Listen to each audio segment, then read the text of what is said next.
E é mês de Copa! Yay! Bom, pelo menos é quando você estiver vendo esse vídeo. Pra mim, nesse momento, eu sou só parecendo um idiota pra todos meus vizinhos.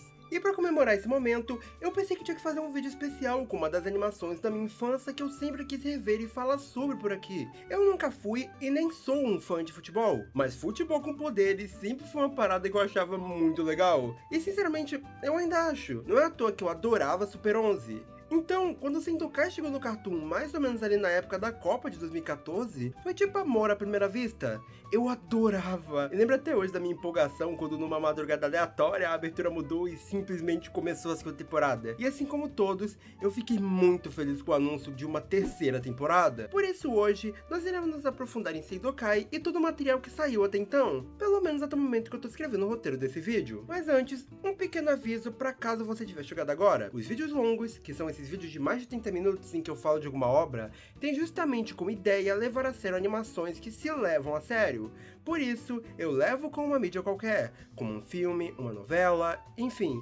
Então, se você tem um pensamento limitado que só aceita elogios a animações, mas odeia quando as pessoas são mais críticas com eles, sai do vídeo. Você vai acabar só se irritando. Continua aí? Bom, então, acho que nós podemos começar.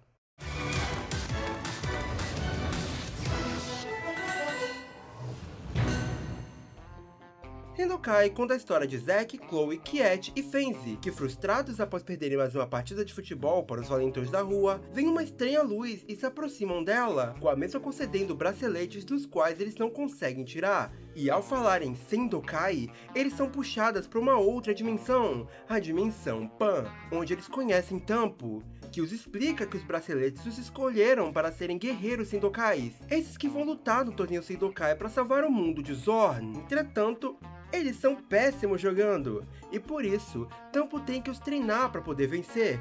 Não só o torneio, como o próprio General Zorn, assim salvando todos os mundos tomados por ele. Vamos falar primeiro um pouco das questões técnicas da animação. Eu gosto bastante dos modelos e o estilo de Sentokai. Eu acho que o design dos personagens principais são muito legais, principalmente quando as crianças estão com as armaduras Wadan. Eu adoro elas. A animação dos movimentos em si também é muito boa. Ela é fluida o suficiente para que você consiga fazer os jogos serem dinâmicos, e é ótima numa coisa que eu já falo logo. Acho que o mais fraco aqui é o design dos personagens que eles enfrentam no torneio. Muitos deles, se não maioria, são visualmente bem genéricos. Isso quando não são basicamente coisas já existentes na Terra que por alguma razão tem igual em outro planeta, como os macacos. Além disso, embora eu seja muito lerdo em notar erros de animação no geral, aqui era tipo muito comum de rolar, como coisas faltando e etc. Tem um episódio que todo ponto era o Quiet de cueca e ela vivia desaparecendo do nada. Mas são coisas fáceis de passar pano, principalmente porque Sentokai não é americano, é um desenho da Espanha. Então não é algo com um orçamento gigantesco, então muita coisa tem que ser sacrificada por causa disso. E o principal é que a animação funciona muito bem, então eu dou essa colher de chá. A primeira parte dessa temporada é toda focada no treinamento, pegar essas crianças péssimas em futebol e torná-las pelo menos boas. E eu achei isso uma ótima decisão, não só porque ela serve perfeitamente para desenvolver esses personagens e o mundo ao seu redor, como torna crível as habilidades que eles vão vir a desenvolver, não parecendo que eles são só escolhidos e pronto, e por isso vencem. Eu acho principalmente uma ideia muito legal que esse treinamento é não só teórico, como prático. Em alguns momentos, o Tampo coloca eles para lutar com diferentes oponentes,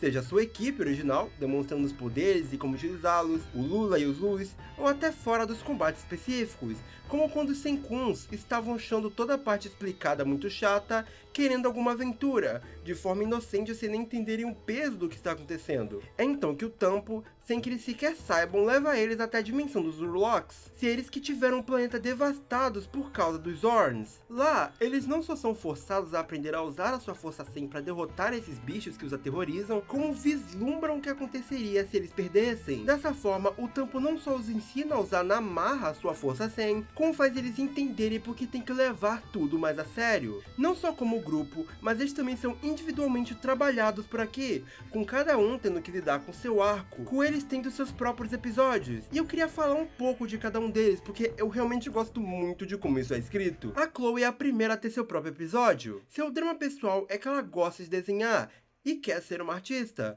mas seus pais desmotivam ela, dizendo que não é boa o suficiente e querem que ela abandone esse lado infantil e fantasioso. Tampo, porém, a mostra que ela precisa da sua imaginação para usar a visão e a Osen, assim deixando claro que ela não deve deixar que tirem esse lado dela. É muito comum esse tipo de pai que idealiza o filho de uma certa forma e quer que ele siga aquilo independente de se ele vai gostar ou não. Aqui no caso, eles querem que ela seja uma advogada igual toda a família foi. Na real, que eu gosto muito do conceito desse planeta como um todo. Os soldados dos Zorn estão roubando recursos dele, usando uma tecnologia que os torna invisível, e o povo de lá não percebe isso porque eles são céticos demais, só acreditando naquilo que eles podem ver. Até dá pra traçar um paralelo nisso com a própria relação da Chloe com seus pais, com eles só vendo aquilo que está na sua frente, mas nunca realmente parando pra pensar nos sentimentos da sua filha. É uma baita ideia de episódio, faz sentido e é muito divertido. Em seguida, vem o episódio do Zack. O seu drama é que pela condição financeira precária da sua família, a sua mãe está constantemente trabalhando. Isso já era algo bem ressaltado antes, na saudade que ele sente da mãe, mas aqui o que desencadeia a raiva que ele vai sentir é ver que ela não poderia ver a sua aparição na TV, que por mais que pareça uma coisa boba, pro Zack significava muito. Ele queria tê-la ao seu lado para demonstrar suas conquistas. Não só isso, como ele é uma criança, então ele quer ter a sua mãe ao seu lado. Considerando assim toda essa situação muito injusta, é aí que para conseguir fazer o disparo Z-Sen, ele precisa entender que nem tudo é como ele quer, e quando ele quer. Ele precisa acertar um ponto específico da nave que eles enfrentam para derrubá-la, mas não dá para se aproximar tanto quanto ele queria, forçando-o a aprender na marra a controlar a direção do disparo. Toda a direção desse episódio é muito boa. Ele tem que sozinho vencer uma nave gigantesca e super equipada, tendo a sua mobilidade reduzida por estar em cima de uma nave, gera todo um desafio que é muito irado de ver. O momento em que o Zack cai, conseguindo direcionar por fim a bola, tem uma trilha sonora tão boa, tudo tem esse tom de desespero, até esse momento em que tudo ganha essa pegada mega esperançosa, é muito legal. Depois disso, nós temos o do Quiet, que é sobre descobrir a sua própria coragem. Ele é muito alheio ao que acontece ao seu redor, e principalmente a ajudar as pessoas, com a sua avó ficando furiosa a saber que ele não ajudou um garoto que sofreu bullying. Sua missão então é sobre proteger os Molochs, que também estão tendo seus recursos tomados pelos Zorns, com o Quiet tendo que ser a linha de frente e aquele que vai proteger a todos com seu escudo Kuasen. Esse não apresenta nenhum conceito particularmente legal, mas é um arco ok, é o mais fraco deles. Mas um que eles estavam com a caneta pegando fogo é o da Fenzi. O drama pessoal dela é, não ironicamente, lidar com o luto pela perda do seu pai. Uau! Eles então vão à dimensão dos Beltazars, um povo que após a morte do seu rei, vivem o luto por anos antes de coroar o seu sucessor. A saudade do pai acaba impedindo a Fenzi de usar os seus poderes e ajudar as pessoas. E ao mesmo tempo que ela tem que entender que precisa deixar ir e honrar a memória vivendo a sua própria vida, os Beltazars também têm. E eu acho essa ideia mais legal de planeta. E tanto a trilha sonora quanto as falas desse episódio são muito boas. A dor dos Beltazars não querendo seguir em frente, achando que ir contra a sua tradição seria um desrespeito, mesmo com tudo ao seu redor ruindo, enquanto a própria Fenzi também está falhando, é muito bacana. E a fala do Tampo que faz eles se ligarem é... ele simplesmente solta, seu pai se foi, e é normal que sofra pela sua perda. Talvez essa dor o acompanhe para sempre, mas agora você tem que seguir adiante e reagir. Quem se nega a se despedir daqueles que se foram, acaba esquecendo que tá vivo. Meu irmão, olha esse diálogo! Você tá doido?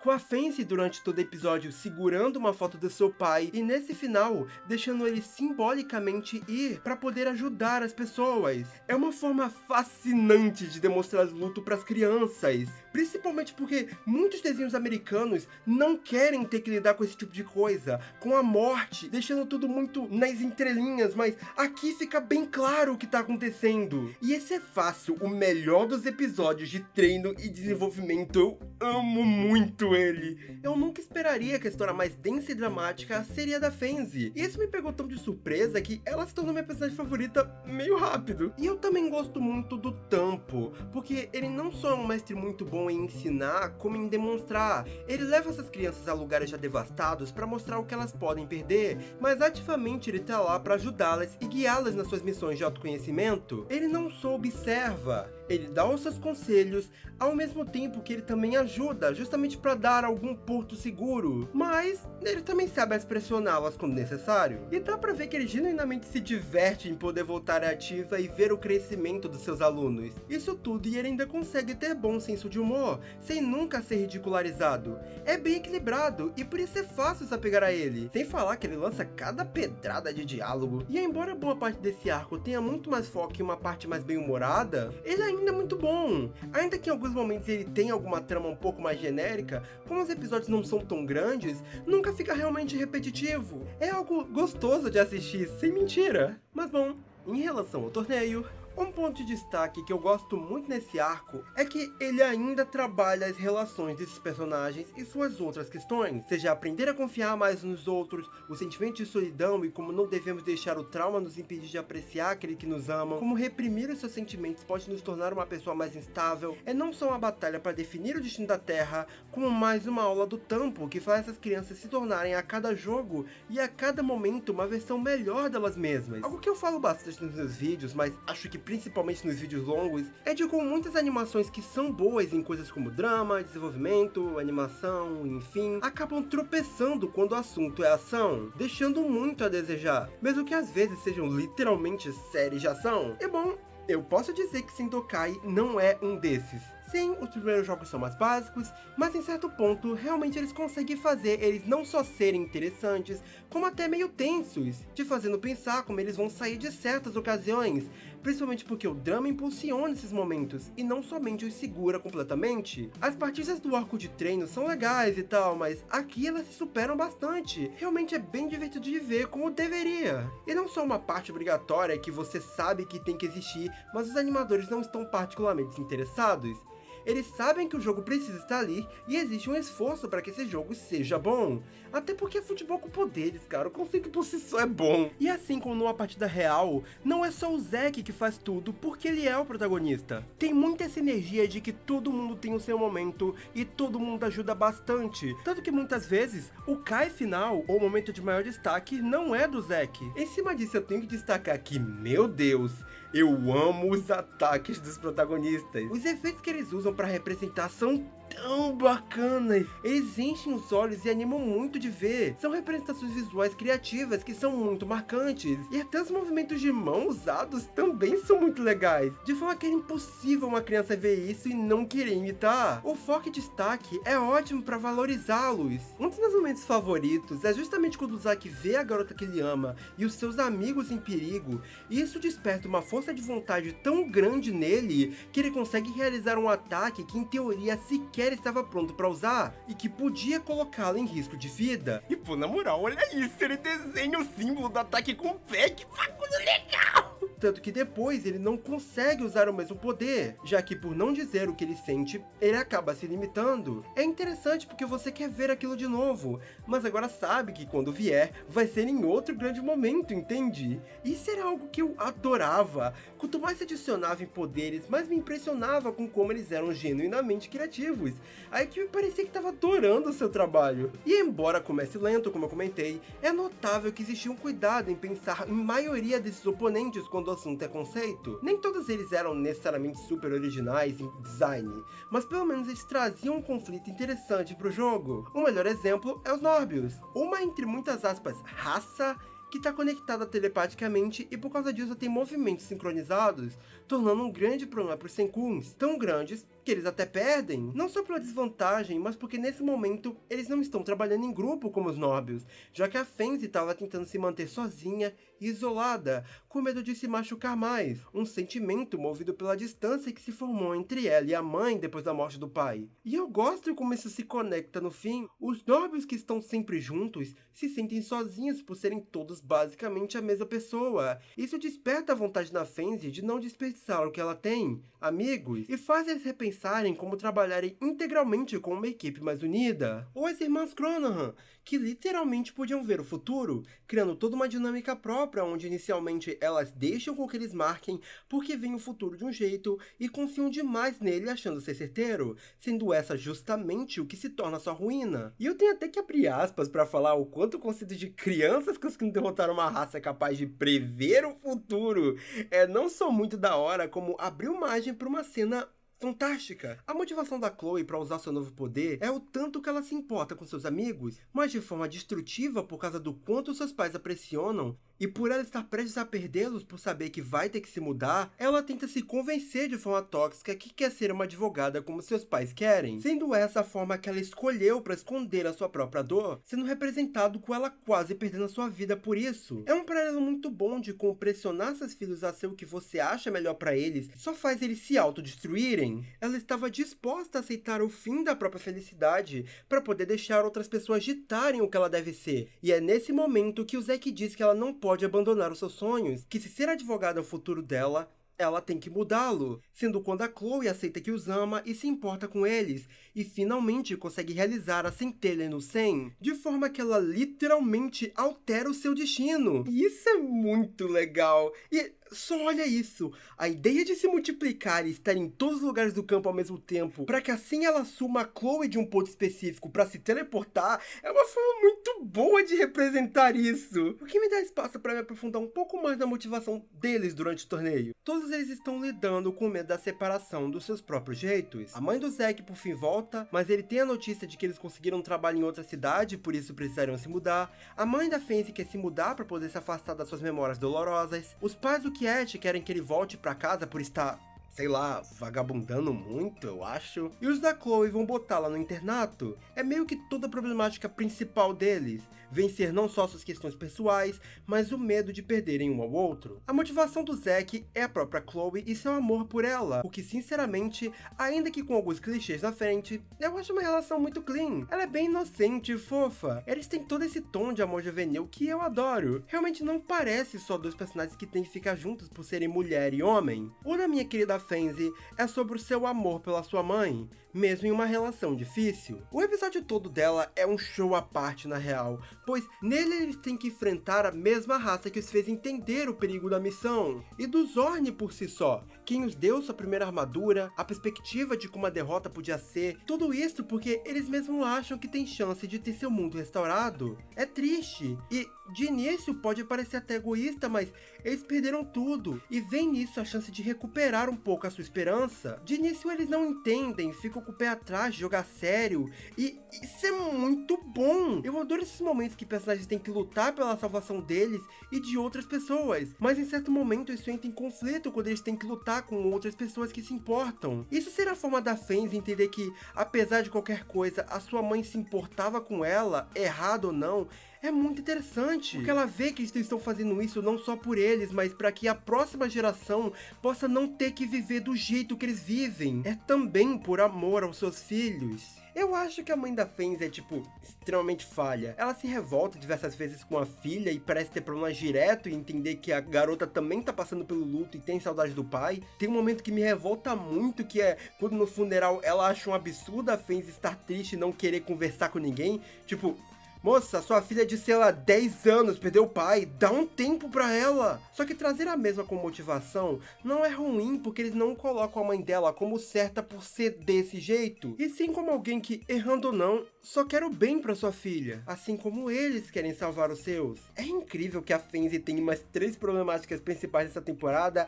e as 3 estão muito boas. A do Quiet é, sei lá, a avó dele, tanto faz. Eu não sou fã da ideia por coisas que eu vou aprofundar logo, mas eu até gosto do episódio por si só. Eles terem que enfrentar versões malignas de si mesmas é um conceito meio batido, mas eu gosto dessa ideia de que eles são essas versões que são cópias quase perfeitas, porém o que impede eles de vencer é justamente não serem bons como os originais, terem seus sentimentos, vontades e esperança, fazendo com que o Quiet verdadeiro desperte seu poder, mas faça sua contraparte falhar nisso. Eles caem justamente por serem do mal. É meio bobo, mas, sabe, é interessante. Eu tenho que comentar sobre o Zorn por si só, antes de irmos pro final. Eu acho que ele é um vilão competente. Ele não chega a ser assustador, mas ele tem presença. A forma que ele anuncia os jogos, a forma inteligente que ele aproveita das brechas das raças para conseguir tomar o planeta delas, como ele joga, bane jogadores, tem todo um tom bem bacana. Eu gosto bastante da Lalith também, porque ela tem camadas, ponto que eu já falo um pouco mais, só que eu não sou muito fã do Cid Mods. Ele tem momentos legais, principalmente na forma que ele se infiltra para destruir a reputação da Lalith e tomar seu lugar ao lado do Grande Zorn, que é uma parte inteligente. Dito isso, não tem como tancar ele em toda ocasião falando como eles têm que usar a droga da caixa de Sestract. O Grande Zorn só não percebeu que ele era um traidor porque ele era burro. Eu acho que o desenho é até que bem inteligente, não falando tudo direto na sua cara, mas no caso dele, eles estavam gritando na tua cara, ele não é confiável. Mas o trabalho com Zorn é bacana no geral. Dito isso, vamos falar do final? Eu acho que ele é bem satisfatório, porque é meio que uma união de tudo que foi construído pela temporada. A Lalith é demonstrada desde sempre como uma pessoa mais piedosa, embora trabalhasse pro Zorn. Ela não era necessariamente boa, mas com a construção que ela teve ao redor da série, faz completo sentido que no final ela resolva desistir. A ideia de que ela se juntou ao Zorn para poupar sua vida e achava que deixando os planetas serem dominados, ela assim pouparia a vida dos seus habitantes, já que se eles lutassem diretamente, muitos morreriam, é interessante, principalmente com o choque de realidade vindo do seu antigo amor, com ela notando que dessa forma ela não realmente salvava ninguém. E aí que ao trair ele, ela seria enviada ao Vórtice como punição, uma dimensão que supostamente nada volta, mas Tampo vai em seu lugar, uma forma dele mesmo mostrar como ele acredita na sua redenção, o que também é um gatilho para que o próprio Zack entenda no final que ele pode amar a Chloe, que isso não é nenhum tipo de fraqueza. Mas claro, ele não vai antes de revelar que Zorn era um participante do seu time, mais especificamente o seu irmão. E é aqui que eu volto naquele lance de tudo se conectar, porque Lalith, Tampo e o seu irmão Kento foram um dos times a participar do Sendokai, até eles perderem, fazendo com que eles se juntassem ao Zorn, enquanto Tampo foge para a dimensão dos Luz. Só que antes disso tudo, a série tinha estabelecido algo interessante. Kento sentia inveja da forma como seu irmão era extremamente bom, mesmo não treinando tanto quanto ele. E na hora de decidir se trabalhariam pro mal, ele é o primeiro a aceitar, porque ele queria poder. Um poder que seu irmão tinha, mas ele não. E ainda assim, no final das contas, ele não só é vencido pelos Senkuns, humanos que ele tanto desprezava, como mesmo usando sua arma final, a caixa de Sestract, e tirando seus poderes, eles ainda vencem, provando que Tampo diz pra ele, poder não é tudo. Os garotos não eram prodígios e ainda assim os venceram. Sem falar que toda forma que a Lalith e os Senkuis se juntam para derrotar não só o Zorn, mas libertar os mundos que ele conquistou, faz bastante sentido. Principalmente vendo que eles estavam com pouco tempo para resolver isso. Eles vão para esses mundos drenar o Sen deles. Então, eles montam um plano para que os containers contendo tal Sen sejam destruídos, devolvendo esse Sen para suas dimensões. Claro, com a ajuda dos Urlocs, e no jogo, com a ajuda daqueles que foram anteriormente punidos pro Vórtice, que foram recrutados pelo Tampo, com todo esse jogo já ocorrendo dentro da Terra, o que ajuda na tensão. É um final genuinamente satisfatório. Eu adoro toda a sequência dos garotos dando tudo de si, demonstrando que não só por seus poderes, eles evoluíram e se tornaram bons de verdade, não só jogando, mas trabalhando em equipe. É genuinamente um bom final. E com isso, acho que podemos ir pra segunda temporada. O quê? Pontos negativos?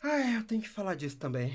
Eu gosto muito dessa temporada, mas ela tem sim seus problemas. O primeiro, que talvez já tenha dado pra notar, é o Kiet. Cara, o Kiet de longe é a pior coisa do elenco principal. E até me dói dizer isso porque ele era meu preferido quando criança. Era porque os poderes dele eram verdes e eu tinha hiperfoco em verde? Era, mas não vem ao caso. A série não é tipo pique comédia normalmente, mas ela tem piadas passáveis ou engraçadinhas, exceto quando envolve o Kiet. Quase nada do que ele faz funciona como eles queriam que funcionasse. Tipo, tá, o primeiro arco dele até é bacaninha, mas quando o assunto é comédia, ele é um saco. Literalmente no primeiro jogo, eles inventam uma trama de que ele tá usando uma cueca, como eu comentei antes, quando ele acha que tá usando um short. E aí ele fica o jogo todo com isso, com essa piada o tempo todo de alguém falando, ué, por que você tá de cueca? Não é cueca, é um short! Haha, risos. E na moral, não dá pra tancar todo mundo no segundo arco com motivações interessantes e bonitas, enquanto essa coisa passa metade de um episódio achando que a motivação deles são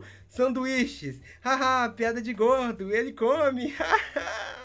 Enquanto tentam consertar com a ideia de que, ele nem notava que era avó, não funciona. Ele tem muita sorte do episódio vir em outro que tem uma ideia bacana por si só, porque, meu Deus, toda vez que ele abria a boca, meu sorriso se desfazia e a felicidade do mundo era tirada. Para fechar o combo, só se ele fizesse piada de peido. E eu gosto bastante da dublagem Sendokai. Acho que os personagens são muito bem escalados, todo mundo tem voz que combina bastante, tem boas atuações, mas sinceramente a do Quiet só fez eu odiar ele ainda mais. Ele tinha que ter uma voz tão irritante. E falando nessa turma da cueca, é toda uma outra coisa que não é tão forte em mim, mas existe. Eu acho que eles deviam levar mais a sério desde o início o torneio. Fazer menos piadas sobre fazer xixi no portal e ter mais essa sensação de risco. Ela existe, principalmente mais pro meio, mas ela devia ser mais consistente. A gente tem toda essa ideia de como os amigos se amam, amam seus pais, querem proteger a Terra, mas mesmo depois de terem se desenvolvido bastante, parece não entenderem inicialmente o quão pesado é a missão deles, já que no início do torneio, eu não digo que tinha que ser tudo denso, sem nenhuma piada, mas tem umas horas que eles passam muito do ponto. E voltando lá no arco do treinamento, como eu falei, eu acho que no geral ele funciona muito bem. Sim, ele é mais bobo, mas tudo bem nesse caso, eles tinham acabado de chegar, e logo vou ser recompensado com jogos divertidos. Mas tem um episódio específico que me irrita pra caramba, o 4. Esse episódio se passa já com o treino começando, não é o início. Literalmente no episódio anterior, eles tiveram ação de verdade, aprender a manipular e usar o Sen, assim salvando os Urloks, entender a gravidade da situação e tal. Esse episódio então, segue aquele clássico clichê de mestre ensinando algo aparentemente inútil, fazendo eles limpar, procurar coisas e afins, mas no fim isso sendo uma forma de treinar sem que eles percebam. O ponto interessante desse clichê é que os alunos, por serem inexperientes, não notam na prática que eles estão aprendendo alguma coisa. Dando de exemplo Karate Kid, que é o que vem na minha cabeça logo de início, quando o Daniel tá limpando carros e janelas, não tem como ele saber que de alguma forma tá aprendendo a lutar. Mas por alguma razão, aqui é o contrário. Enquanto eles fazem as tarefas pro Tampo, aparentemente só querendo se aproveitar deles, ele literalmente indica coisas que fazem sentido no futebol. E eles veem, na prática, por que aquilo serve. O Tampo não pede pra eles limparem um carro, algo totalmente desconectado do Karatê. Ele pede pro Senkun tirarem planta usando os pés, dando literais rasteiras. Ele pede pra pegar frutas e eles dão cabeçada pra fazer isso de forma rápida. Te lembra algo? Dá pra ver que tudo tá conectado com o futebol, eles entendem em princípio, mas no momento seguinte eles estão reclamando de estarem só fazendo coisas que não tem a ver com futebol. É muito besta. Essa primeira parte se aproveita tanto do tempo dos episódios, porque senão ela ia ser em alguns momentos insuportável. E o ponto que era bem irritante pra mim é como a série não esconde que ela faz os Senkuns não usar os poderes em alguns jogos por pura conveniência. Tipo, tem momentos que eles podiam usar seus poderes direto, nada tá os impedindo, mas eles passam parte do jogo sem utilizá-los. E sim, isso é algo que drena a Sen. Não é que eu acho que eles têm que ficar spamando o superpoder, mas é claro que para os jogos durarem, às vezes eles passam o episódio todo fingindo que não dava pra simplesmente vencer eles bem rápido. Um exemplo que pra mim é bem forte é quando eles estão batalhando com a Lalith e em certo ponto eles ficam limitados porque ela tira a gravidade. E aí os Senkuns ficam tipo, droga, agora não dá pra marcar e... assim, a Chloe não teleporta? Tipo, dava até pra você driblar isso de forma fácil. Só inventa limitadores, empecilhos. Diz que o poder da Lalith de alguma forma tava travando eles, com a Chloe tentando usar seu poder e falhando porque a gravidade a confundia, sei lá. Meu problema é só como eles jogam isso e fingem que não tá lá, que nada tá acontecendo, porque faz os Senkuns parecerem burros. Mas essas são as minhas únicas reclamações principais. Podem parecer poucas, mas é que, além de eu genuinamente gostar muito dessa temporada e achar que no geral ela transita entre um 7 e 8, esses únicos pontos são essenciais para impactar na nota e na experiência. Mas ainda assim, cara, eu com certeza não tô falando que Sendokai é ruim, porque eu me diverti pra caramba assistindo esses episódios, é sério. Antes de irmos para a segunda temporada, só lembrando, por favor, deem like, se inscrevam e apertem o botão de hype caso disponível. E se tornem membro caso queiram me ajudar, ou doem no meu Live Pix. Tudo isso ajuda muito a eu continuar com esse canal. Obrigado!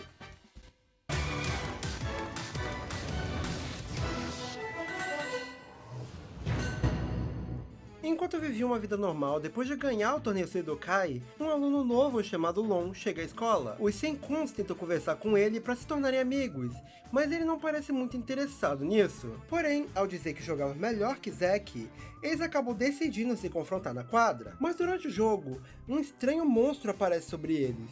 E depois de controlar a situação, Tampo surge, dizendo que Sid Mods fugiu com a caixa de Sistract, e estava de alguma forma causando confusão em uma dimensão, tornando seus habitantes no monstro que eles enfrentaram, os Yakis. Os Senkuns, agora unidos com Lon, que se tornam um deles por ter visto tudo, vão até Masara para derrotar Cidmodius e Crono, recuperando assim na caixa de Sestract.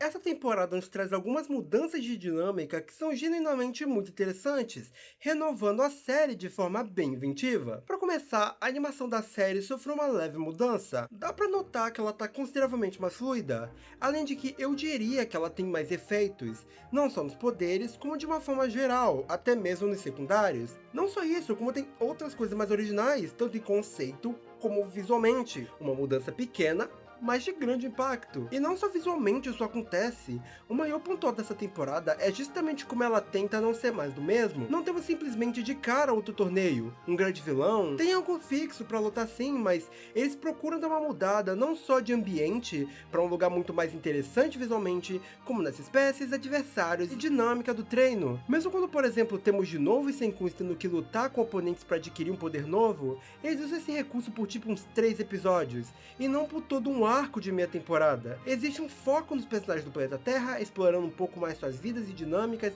principalmente o Zack, que agora tem que cuidar da sua irmã. Aqui eles têm conhecimento maior do vilão desde o começo e tem que ir atrás dele, entender o que ele quer, procurar a ajuda dos habitantes do planeta, e simultaneamente nós também temos o Tempo e a Lalit tendo que estudar para saber o que Cidmodius quer, que de brinde logo traz também seu irmão Kento para participar da trama, dando um papel mais ativo a ele de uma forma muito boa. E nesse inteligente, a ideia de fazer com que tudo seja inicialmente um plano em que o Cidmodius viajou ao passado para se tornar Zorn é inicialmente uma coisa genérica sim, mas trazer os Senkuns e fazer com que eles sejam indiretamente responsáveis por começar o torneio que transformaria ele no Zorn é uma ideia e tanto. Funciona muito bem não só para dar uma dinâmica diferente pro torneio, mas ainda assim conseguir trazê-lo de volta de forma coerente, como traz essa ironia de como eles lutaram tanto com Cidmodius para poder impedir seja lá o que ele queria fazer, só para no final eles ajudarem em seu objetivo. E não só na ideia, como basicamente tudo que diz respeito a esse torneio foi reformulado. As batalhas não ocorrem mais em um único cenário, dando uma diversidade maior aos ambientes. A sensação de desafio foi, na minha opinião, mais bem trabalhado, no sentido de que tem que existir uma ideia de estratégia ainda maior. Tivemos basicamente um rework completo nas espécies, elas são visualmente 1 trilhão de vezes mais ricas, tem designs menos genéricos e mais distintos, se baseando menos em ser puramente algo que nós já temos na Terra, usando no máximo de inspiração para criar coisas mais interessantes e marcantes. E além disso, eles agora têm identidades muito melhores para seus ataques, não só em seus poderes, que agora têm uma forma própria de se manifestar, como na forma que eles se movimentam e como isso é representado. Torna tudo não só mais criativo, como mais divertido de ver nos jogos. Não é mais só um conceito legal, é tipo um todo muito legal. Durante a temporada nós também temos toda uma trama envolvendo o Zack querendo ser um Hakuro melhor para seu grupo, Hakuro aqui sendo o líder deles, porque a pressão misturada com uma disputa amorosa dele com Lon pela Chloe faz o mesmo tomar decisões ruins, que acabam deixando até mesmo alguém morrer, e a ideia do torneio basicamente acaba partindo dele, então em certo ponto ele desiste de fazer parte do grupo principal, sendo o Tempo e o Kento quem o fazem tomar juízo. E eu adoro a ideia estabelecida aqui, que ele volta a jogar, mas isso não faz ele automaticamente voltar ao seu time original. Ao invés disso, ele entra no time do seu amigo Kido. E isso é bacana porque não só volta na parte interessante de como Sendokai nem sempre vai no óbvio, mas cria uma outra nova dinâmica em que o Kento conduz o time dele e Tempo o dos humanos, com ambos sendo possíveis responsáveis por derrotar Cidmodius. E mesmo que seja o mais poderoso ali, eles escrevem uma forma do Zack não fazer tudo, pegando uma raça com desvantagens claras, mas explorando as suas vantagens de forma coerente, o que, embora envolva ocasionais alívios cômicos que não são minha praia, realmente faz bons jogos, usando uma criatividade muito boa, porque o Kento usa essa sua experiência que ele conseguiu nesses anos, não pro mal, mas genuinamente agora pro bem, guiando o Zack a pensar mais criticamente e realmente se tornar um líder melhor, a ponto de que, no seu último jogo com eles, Zack basicamente os lidera sozinho, e quando chega o momento de voltar pro seu time original e deixar o do Kido, não é simplesmente um descarte do nada, é um fim respeitoso. Os seus amigos acabam machucados no jogo com Lon, mas não antes de realmente ajudarem, com um grande ataque que derrota-o.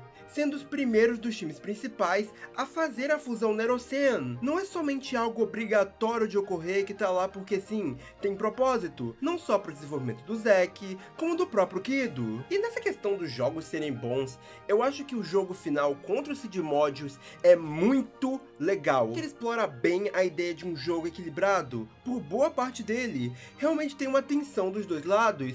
Isso torna tudo estupidamente legal de assistir. Tá todo mundo usando de forma bem inteligente seus poderes e explorando o desenvolvimento do Zack como Hakuro, demonstrando que não foi algo desperdiçado. Ele coordena o time melhor e isso fica bem claro, e por isso que é um jogo divertido pra caramba. Eu só realmente não sou muito fã da luta final contra o Cid Mods gigante.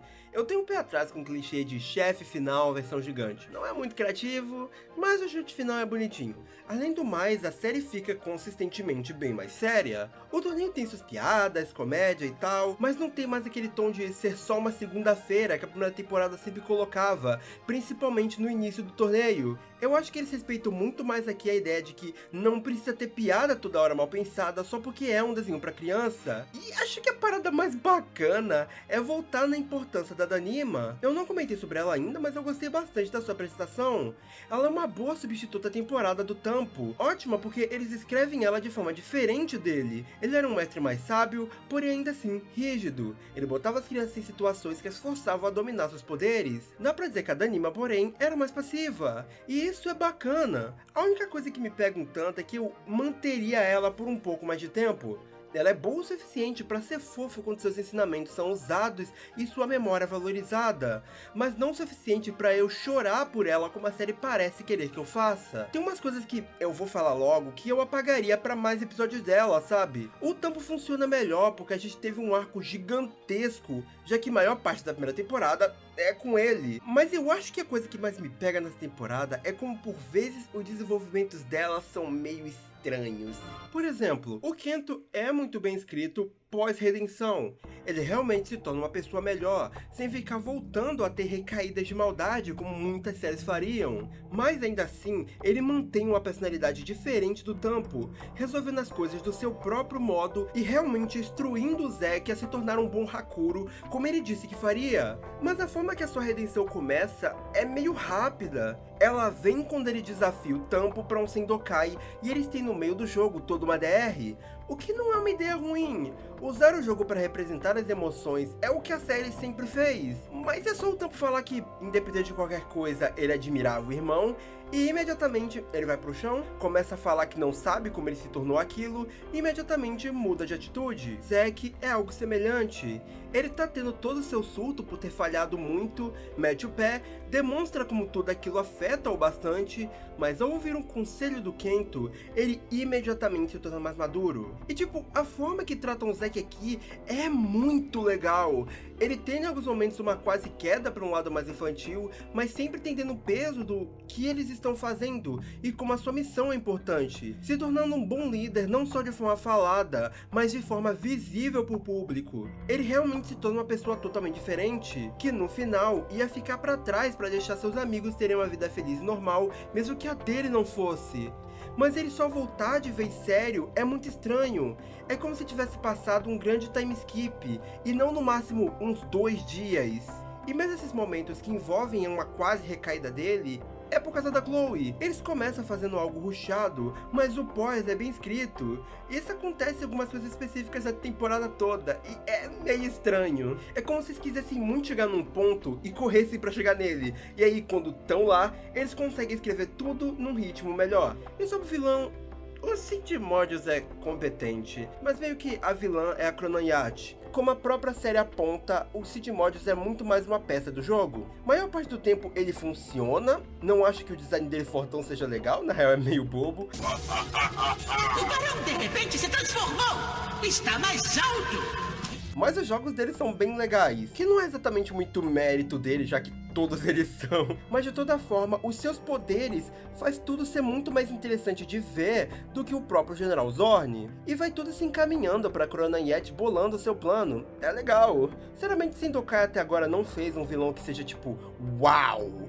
Mas eles servem seus propósitos de forma que não torna as coisas ruins. O que me leva aos pontos negativos da temporada. Primeiramente, o que fez eu achar que a primeira temporada, apesar dos pesares, era muito legal, era principalmente esse lance de que geral era desenvolvido. Isso era muito legal. Todos eles tinham seus problemas que eram desenvolvidos de forma muito maneira, tirando no máximo o Kiet. A questão é que, se você assistir essa temporada com atenção, você vê que ela é meio que do Zack e do Lon. Eles são os que mais têm tempo de tela, eles que têm o jogo mais importante, tirando o final, eles que têm seu desenvolvimento aprofundado. Basicamente, todo momento de importância gigante vem com eles acompanhados. E a Chloe também meio que entra nisso, mas a questão é que ela deixa de ser uma personagem inteligente e bacana e se torna simplesmente o par amoroso. Ela tem esse problema de não saber quem ela realmente gosta, o Zack ou o Lon, e isso gera todos os seus problemas na temporada. E não só a forma que tudo começa é ruim, porque isso se inicia com o Zack chamando ela pro cinema, mas algo sempre dá errado, e a série faz a Chloe ficando cada vez mais brava com isso, mesmo que ela saiba que não é culpa dele.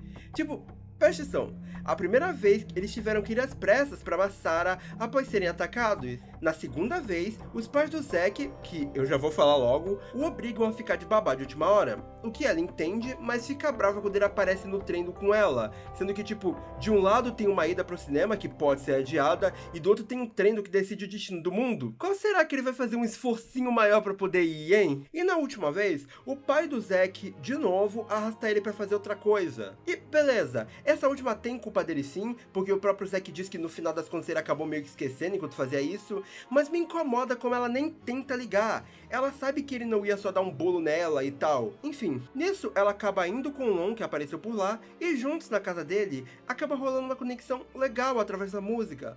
E tá, é um momento fofinho. O Lon tem todo esse lance interessante com a solidão, porque o pai não liga pra ele e a mãe abandonou. Então ele se apegar tanto à primeira garota que deu atenção pra ele, funciona. E no caso da Chloe, pelo menos aqui, pra ela, ele era só um amigo. Ela começa a ver como algo mais quando eles fazem o raio do Ocean, que necessitava de uma grande conexão entre os dois, o que o Zack não conseguiu realizar com ela por ciúme de tê-los vistos juntos. O problema não é confusão, mas que realmente é só isso. Ela nunca tem nada a mais. Não é dado foco a como ela ama os amigos, ela não tem uma relação minimamente mais profunda com a Danima, um ódio específico contra o vilão, um problema com a família. Praticamente jogam fora a ideia da criatividade, que é o que deu poder pra ela. É só o amor. A parte que mais me deixou biruta da cabeça é quando no fim ela diz que o mundo não importa. Ninguém importa além do Zack. Tipo, mulher se toca, teus pais estão na Terra.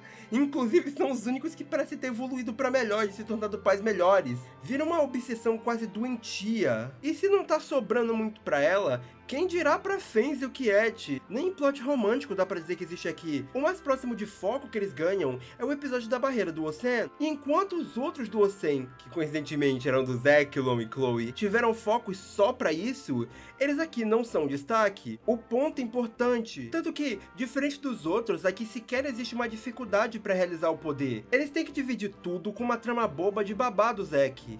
E isso fica principalmente mais óbvio quando mais tarde um oponente usa os medos das crianças contra elas, enquanto o Chloe e o Lon ganham pesadelos refletindo medos reais deles. A Chloe não saber quem escolher, e o Lon vê os pais brigando e dizendo como ele era inferior e menos, que inclusive é uma coisa muito mais pesada. Enquanto a Fenzi e o Kiet simplesmente estão por alguma razão fugindo de Akis, que eles não têm medo. Eles lutam com essas coisas toda hora. Aliás, boa hora pra falar que eu não gosto dos Yakis. O design deles não é lá grande coisa. Pelo menos depois de um tempo eles perdem boa parte do foco deles, então...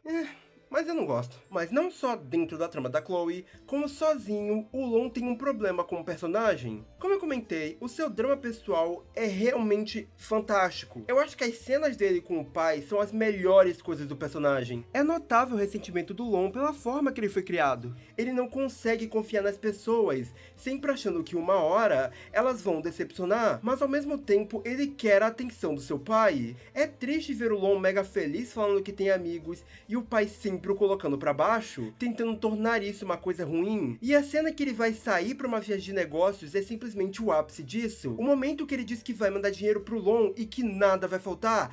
E aí ele surta com isso. E é perfeito! O pai comunica como pra ele tudo que o filho precisa é de dinheiro e conforto. quando o que ele realmente quer não pode ser comprado, o amor do próprio pai. Mas eu acho que existiam formas melhores de desenvolver o personagem dele. A princípio, eu acho competente. Mas é engraçado eles tentando flertar desde o início com esse lance dele ser o líder. Tipo, no episódio 2, com a Fenzi não sabendo se vai obedecer o Zack, o garoto que ela conhece há anos, ou o Lon, que ela conhece há tipo umas 2 horas no máximo. Mas ainda assim, era competente. Acho que a forma que escreveram ele e o Zack virando amigos também era bacana. E principalmente o fato do Zack mais maduro nunca o odiar apesar de qualquer coisa e só querer o seu bem, era um detalhe bem bacana. O problema é que, novamente, focaram demais nesse arco amoroso. A princípio, quando a Chloe nega gostar dele, ele parece chateado. Ok, mas ele já sabia que ela gostava do Zack. Até diz isso na frente dela. Só que por alguma razão, quando ele vê um desenho dela pra ele, é esse o momento que ele perde total as estribeiras e resolve virar o próprio capeta. Isso porque, embora inicialmente ele invejasse o Zack de volta no torneio, ele tava mó de boa com ele há um tempo e parecia estar bem mais estável. Eu acho que podiam sim manter a ideia do amor, mas sozinho precisa de um nível de escrita que eles não conseguiram atingir na série. Se tivessem dado arcos de verdade pra Fenzi e o Quiet e tornassem os amigos do Lon, tudo funcionaria de forma melhor. Aí ele ficaria bravo não só pela Chloe não amar ele, seria só ele distorcendo tudo na sua cabeça pelo trauma e se auto-sabotando achando que todos o odeiam e amam muito mais o Zack, porque eles têm uma óbvia conexão maior com ele. Me pega porque muito que o que fazem com ele é puro roteiro. Do nada, ele se mostra motivador, conseguindo fazer os Senkuns não desistirem sem o Zack, sendo que até pouco tempo ele mal sabia falar com alguma pessoa direito. E tem todo o lance dele conseguir usar o seu poder, que é...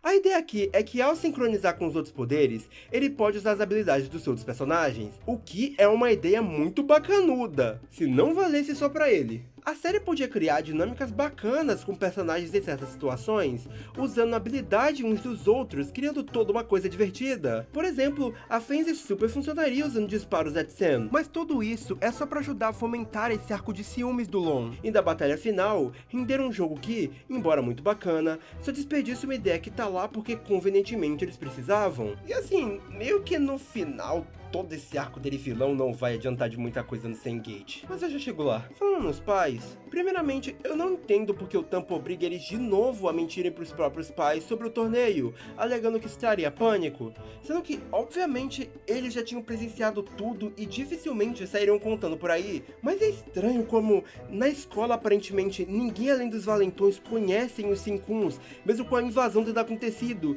O que aconteceu? A invasão só pôde ser vista em uma cidade? Não teve jornal, não? Mas o que eu realmente detestei foram os pais do Zack. Na primeira temporada, a situação financeira deles estava tão ruim que eles iam se mudar de cidade a contragosto do filho, que implorou para eles não fazerem isso, justamente para conseguirem uma oportunidade melhor. Isso era forte na primeira temporada porque dava para ver que eles se esforçaram para não terem que fazer isso, tanto que é por isso que a mãe dele trabalha tanto fora.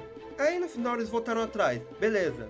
Mas aparentemente, ambos ainda trabalham, e não deve ser um emprego lá muito bom, porque nada realmente mudou muito na casa. E aí eles simplesmente têm uma filha e resolvem deixar ela aos cuidados do Zack, um garoto que na concepção deles era totalmente inconsequente. Eu sei que é real a ideia de muitas vezes pais terem outros filhos e deixarem o mais velho cuidar deles, mas não é por ser uma coisa real que é legal. Caramba, eles são completamente imbecis. Agora eles não só têm que trabalhar o dobro, como deixam uma criança cuidado de outra que não tem tanta responsabilidade assim, e ficam bravos quando ele não faz um trabalho perfeito, tipo, na moral, pelo amor de Deus. Se a série no fim pelo menos botassem eles como culpados ou errados por isso, mas não, eles só tratam como se fosse uma coisa completamente normal. Aliás, voltamos mais uma vez com personagens esquecendo seus poderes. Os primários nem tanto, na real eu acho que eles usam eles muito bem e desenvolvem pra continuarem importantes apesar de tudo. O problema é os poderes das armaduras do Adam. Eles passam quase a temporada toda sem usar os poderes, tirando o Zack com fogo Shosen às vezes, o que não faz sentido,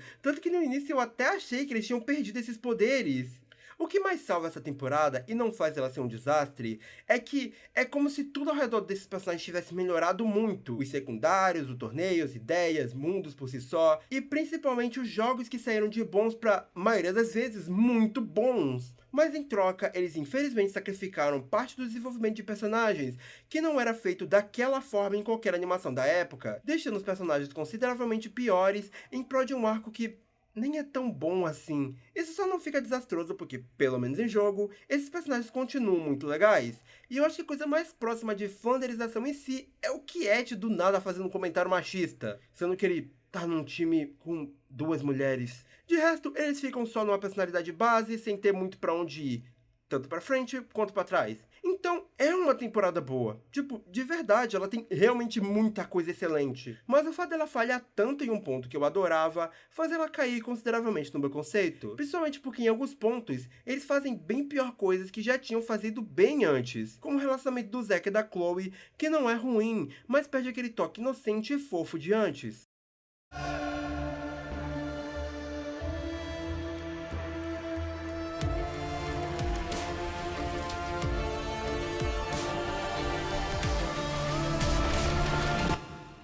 Após, no fim da temporada passada, o Lon se jogar junto do capacete do Zorn que o concederia poderes, ele passou anos e anos no que pros Cincuns foi no máximo dias, procurando uma forma de derrotar Zack, mas no meio do caminho, descobriu sobre uma espécie chamada Yitsu, que estavam em busca de esferas de Sen puro plantadas por Danima, que os dariam um grande poder. Ele tentou as procurar para consegui-las antes deles, porém falhou, só sobrando uma que estava na Terra. Mais especificamente no mapa do Hakuro de Zack, que ele queria para colocar na Stardo, um tipo de bola especial que podia derrotar os Yitsu, e por isso ele sequestra Chloe para forçar Zack a dá-lo para ele, mas seu plano não sai exatamente como ele esperava. Bom, a volta oficial de Sentokai após muitos anos com pouca ou nenhuma notícia sobre, fazendo muitos acreditarem que teria sido cancelada. Sinceramente, que volta, hein? Aqui antes de qualquer coisa, o lado bom. Apesar do estranhamento inicial, a nova animação tá bem legal. É da hora ver esses personagens com luz e sombra, fazendo eles parecerem menos planos. E eu gosto do design de maioria deles. O Quiet e Lon estão praticamente idênticos, a Fenzi teve uma mudança razoável no seu cabelo, que agora é mais detalhado, eu adorei. A Chloe eu achei excelente, mantém a essência do original e ao mesmo tempo atualiza o visual dela de forma boa. O único que é estranho pra mim é o Zack. De capacete eu acho que o design fica da hora, funciona, mas quando ele tá sem, parece que tem alguma coisa faltando. Os poderes em si, eu acho que eles parecem meio esfumaçados nos efeitos, mas no geral, também tão bem bonitos. Além disso, graças a Deus, parece que a Chloe tá um pouco mais independente. Aqui nós vemos ela agindo mais sozinha, valorizando sua inteligência, tentando descobrir o que tá acontecendo na nave, enquanto os Senkuns estão indo resgatá-la. E ela se vira bem sozinha. E ainda que tenha citação do seu lado amoroso, que sinceramente me dá um pouco de medo desse plot voltar, eu acho que ela ainda tá muito melhor aqui por ter algo além disso. E eu acho que a proposta da nova temporada tem potencial. Ela trouxe algumas cenas de ação muito da hora, é bem legal ver eles se aproximando da nave enquanto jogam.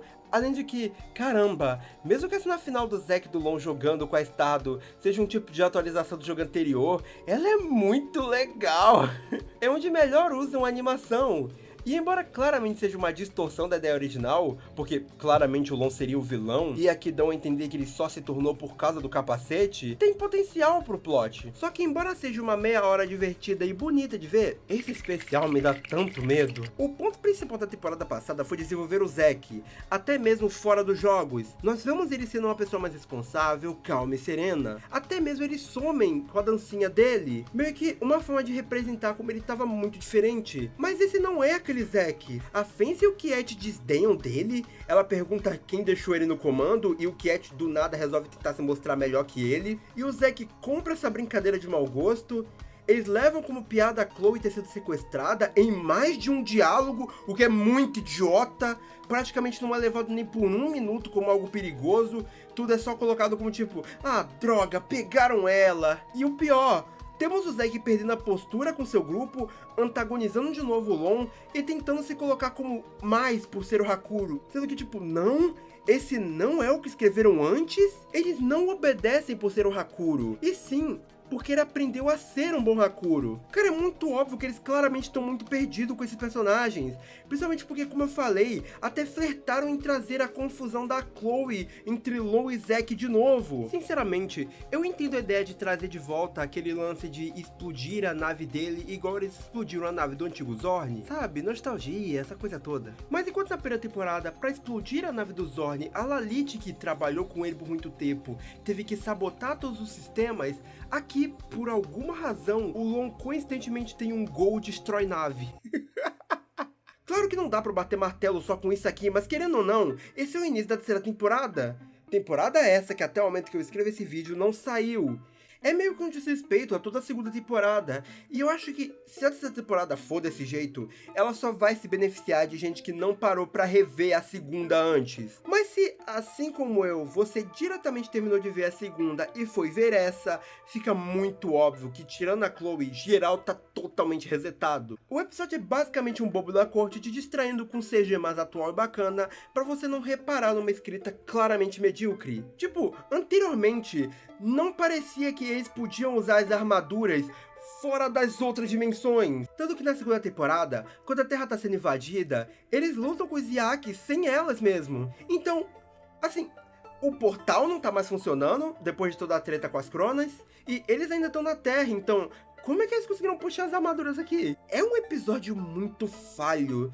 Se você parar pra pensar um pouco, é uma daquelas coisas que quanto mais você pensa profundamente, mais e mais vai ficando pior, porque você vai notando detalhes que você não tinha percebido antes. O que me parece é que eles estão fazendo um soft reboot pra tentar atrair não só quem já era fã de Sendokai, mas quem é mais novo e não conhece a franquia. O que tá, de certa forma, é louvável, mas dava pra você fazer isso sem distorcer completamente esses personagens. Mesmo que, por exemplo, eu fosse mais legal e falasse, ah, beleza o Zack ser mais criança de novo, o que eu não sou, porque isso joga metade da temporada anterior no lixo, mas enfim. Por que raios estão fazendo mudanças tão gritantes na Fence e o Quiet? Se suas versões anteriores são perfeitamente entendíveis sem nenhum contexto anterior, não faz o menor sentido. Principalmente porque, se essas pessoas que estão conhecendo a série agora voltarem pra vê-la anteriormente, elas vão ficar muito confusas do que aconteceu. Isso nem entrando no mérito de que é um desrespeito muito grande não focar no público que pediu tal temporada e esperou por tanto tempo pra poder vê-la. Eu não sei, como eu falei, é um especial todo bem divertido, mas só divertido não é o suficiente. Principalmente porque isso aqui parece muito mais do que eu esperava que Sendokai poderia vir a ser. Uma coisa que no máximo tem uns jogos legais, mas no fim é uma história meio genérica e cheia de furos. Mas independente de tudo, eu não vou jogar toda a terceira temporada com base nisso. Inclusive, quando você estiver vendo esse vídeo, provavelmente a temporada nova já saiu, mas não enquanto eu tô gravando esse vídeo. Mas quando ela terminar, eu vou fazer um vídeo falando dela e falar o que eu acho. Oi, Selena Edição aqui. Então, nesse meio tempo que eu tô editando o vídeo, já saiu o trailer da terceira temporada, mas os episódios ainda não. E eu quero comentar sobre ele, mesmo sabendo que quando isso ir ao ar, provavelmente uma boa parte de vocês já vão ter visto a temporada. Eu achei o trailer interessante, tipo, no geral ele tá bem bonito, deixa claro que vai rolar um time skip, o que é muito bom, mas ele tem uma série de pontos que me incomodam. O principal e mais forte é que parece que Sengate não foi só um desvio ruim. A minha impressão é que eles estão realmente fazendo um soft reboot pra atrair pessoas que não viram Sendokai inicialmente. Porque você tem o Zack maturo de novo, onde aparentemente após perder os poderes, ele fica obcecado em tentar recuperá-los, até mesmo criando uma armadura falsa e saindo por aí com ela, o que toda uma outra coisa que sinceramente eu não imagino o Zack nem na primeira temporada fazendo. Por alguma razão eles voltaram a sofrer bullying, porque, sei lá, as pessoas ainda acham que esse tropo é legal de ficar repetindo. Nós temos a dancinha de novo, mais uma vez um treino, o que por si só não é um problema, mas só corrobora com tudo o resto. E tudo isso pra mim só deixa claro que sim, os personagens não vão ficar muito melhor do que eles estavam lá. E isso me entristece de uma forma que vocês não têm ideia. Muito estranho ver geral não só regredindo, mas basicamente ganhando novas personalidades que são infinitamente piores. Algo que eu vi no canal do Zack Guerreiro Sendokai enquanto eu procurava sobre a terceira temporada original, é que os criadores falaram que pretendiam usar ela talvez como um spin-off. Pra quem não sabe, originalmente Sendokai não teria a trama que nós vamos ter agora. Era toda uma outra que a gente não tem muitos detalhes gigantes, e que ganhou até mesmo um pôster próprio. próprio. O que me encuca nessa notícia é que, se a ideia é atrair um público novo, por que não justamente trabalhar um spin-off com talvez outros personagens para atrair essas pessoas e manter o Sendokai principal no público que se interessa nele? Ou pelo menos fazer algo mais parecido com Miraculous na sexta temporada, que é o início de um novo arco. Embora tenha começado com problemas claros na personalidade da Marinette, tá fazendo uma trama nova, mas palatável para pessoas novas acompanharem, sem esquecer daquelas que já acompanhavam a série antes. Deus, eu nunca pensei que eu usaria Miraculous como exemplo positivo para outras séries. Esse mundo tá perdido mesmo. Mas eu ainda vou torcer profundamente que isso seja só algo desses primeiros episódios e que depois a série volte num pique mais legal. Mudaram os designs também, eles estão meio... eu acho que eu prefiro os de Sungate. Tiraram as tranças da Fenzi e colocaram o cabelo mais genérico possível de garota estereotipada forte. De resto, eu acho que é só coisa de costume mesmo. Tô inclusive curioso pra saber se vão apostar em outro torneio ou uma dinâmica diferente como fizeram lá na segunda temporada. Eu quero ter fé, somente porque a animação tá muito legal e eu adorei o design dos Itsus. Talvez seja a oportunidade de termos os primeiros grandes vilões de Sendokai. Enfim, eu tô me estendendo demais. Podem voltar pro resto do vídeo. Mas, se vocês forem muito afobados, provavelmente eu vou acabar comentando uma coisa ou outra lá no meu Twitter. Apesar de qualquer coisa, Sendokai realmente é bom. Ele podia ser só um comercial de brinquedos, algo banal, com jogos simples, personagens rasos, tudo só o genérico do genérico. Mas mesmo eu tendo ressalvas, esse desenho é um dos que mais se engrandece de verdade quando você cresce. Quando criança ele pode te ensinar coisas que talvez até mudem como você vê o mundo, e não só te dá essas lições legais, como dá muitas partidas divertidas. Mas como adulto você entende ele muito mais, e eu acho que aprecia ele de uma forma totalmente diferente. Eu adorei rever a série e eu realmente gostei muito dela. Eu posso dizer com toda a certeza do mundo, reveja o Sendokai. A série é muito especial e continua tendo um lugar grande no meu coração. Muito obrigado por terem acompanhado mais um vídeo longo até aqui. Deem like, se inscrevam e apertem o botão de hype caso disponível. Tchau!